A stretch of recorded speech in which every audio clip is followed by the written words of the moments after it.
नमस्कार दोस्तों, हमने अपने पिछले वीडियो में बताया था कि ईपीएफ एक्ट के अंतर्गत एग्जेम्पशन यानी छूट क्या है और कंपनियों को एग्जेम्पशन कैसे मिलता है। आपने ये भी जाना कि एग्जेम्प्टेड कंपनीज को अपनी जिम्मेदारी कैसे निभानी है। आज के वीडियो में हम सरेंडर ऑफ एग्जेम्पशन यानी छूट को वापस करने के बारे में बताएंगे। कभी कभी नियोक्ता एग्जेम्पशन को जारी रखना नहीं चाहते हैं और एक गैर छूट प्राप्त स्थापना की तरह ईपीएफओ में ही अपने कर्मचारियों का ईपीएफ जमा करना चाहते हैं। ऐसा मुख्यतः दो कारणों से होता है। नंबर 1, नियोक्ता ईपीएफ जमा पर ईपीएफओ से बेहतर ब्याज और सेवाएं देने में असमर्थ अनुभव करता है। नंबर 2, ईपीएफओ की सेवाओं पर सदस्यों के बढ़ते विश्वास के कारण इसका कोई औचित्य नहीं रह जाता है। यदि कोई नियोक्ता एग्जेम्पशन को सरेंडर करना चाहता है तो उसे सबसे पहले ट्रस्ट के बोर्ड में एक प्रस्ताव पारित करना होगा और एक तिथि भी निर्धारित करनी होगी जिससे वह गैर छूट प्राप्त स्थापना की भांति अनुपालन करना चाहता है। निर्धारित की जाने वाली तिथि कम से कम 30 दिन आगे की होनी चाहिए ताकि संबंधित प्रक्रिया सुचारू रूप से पूरी की जा सके। नियोक्ता को बहुमत कर्मचारियों से लिखित सहमति भी लेनी होगी।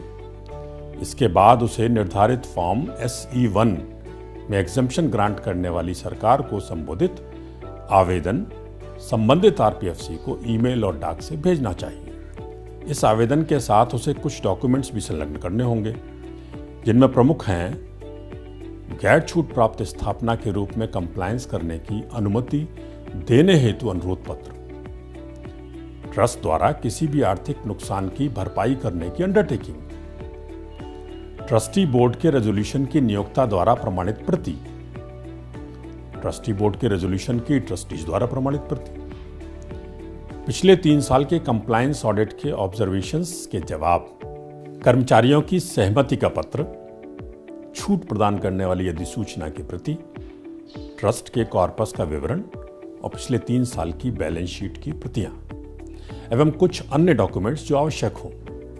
आवेदन की प्राप्ति के 7 दिन के अंदर इसकी जांच की जाएगी। नियमानुसार सही पाए जाने पर आरपीएफसी स्थापना को गैर छूट प्राप्त स्थापना के रूप में कंप्लायंस करने की अनुमति दे देगा। इस अनुमति की तिथि से 25 दिन के भीतर स्थापना को अपने सभी कर्मचारियों का लेखा जोखा देना होगा। इसके बाद 10 दिन के भीतर ट्रस्ट के खाते में जमा राशि को ईपीएफओ के खाते में जमा करना होगा। साथ ही 30 दिन के भीतर स्थापना को प्रतिभूतियों की राशि को भी जमा करना होगा। इसमें देरी होने पर ईपीएफ अधिनियम के तहत अर्थदंड और ब्याज देय होगा। इसलिए जरूरी है कि कंपनी इसकी तैयारी पहले से ही कर ले। आरपीएफसी एक इंडिपेंडेंट ऑडिटर से ट्रस्ट का थर्ड पार्टी ऑडिट भी कराएगा जिसका व्यय स्थापना को उठाना होगा। क्षेत्रीय कार्यालय स्तर पर समस्त कार्रवाई पूर्ण करने के बाद आवेदन को जोनल ऑफिस के माध्यम से ईपीएफओ मुख्यालय भेजा जाएगा जहां इसे जांच के पश्चात सीबीटी की एग्जेम्प्टेड एस्टैब्लिशमेंट कमेटी के सामने प्रस्तुत किया जाएगा और समिति के अनुमोदन के पश्चात इसे सीबीटी के रेटिफिकेशन हेतु प्रस्तुत किया जाएगा। तत्पश्चात इसे समुचित सरकार को भेजा जाएगा जो छूट निरस्त करने का आदेश पारित करेगी।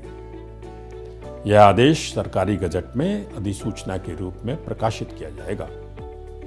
ईपीएफओ ने 30 अक्टूबर 2023 को सरेंडर ऑफ एग्जेम्पशन पर एक विस्तृत एसओपी यानी स्टैंडर्ड ऑपरेटिंग प्रोसीजर जारी किया है जिसे आप ईपीएफओ की वेबसाइट epfindia.gov.in पर एग्जेम्प्टेड एस्टैब्लिशमेंट टैब के अंतर्गत देख सकते हैं। तो ये थी जानकारी सरेंडर ऑफ एग्जेम्पशन पर। देखते रहिए हमारे ज्ञानवर्धक वीकली वीडियोस और हाँ, चैनल सब्सक्राइब करना बिल्कुल ना भूलें। धन्यवाद। जय हिंद।